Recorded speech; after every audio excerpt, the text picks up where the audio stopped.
अस्सलामुअलैकुम, आप देख रहे हैं होराइजन न्यूज़ IT। खबर शामिल करते हैं साहिवाल से। हुकूमत पंजाब और deputy inspector general of police traffic Punjab Mohammad Waqas Nazir के अहकामात की रोशनी में district traffic officer Sahiwal Mirza Tanveer Baig की ज़ेर निगरानी एजुकेशन विंग के हमरा शहरियों को ट्रैफिक कवानीन से आगाही फराहम करने के लिए रोड पर आगाही लेक्चर का इनेकाद किया गया।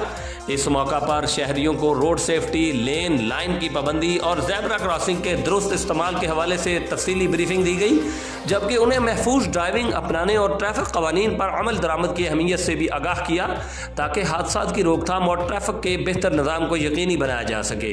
District traffic police Sahiwal. Report Rauf Shahzad Jatt, divisional bureau chief Sahiwal, horizon news IT, Pakistan.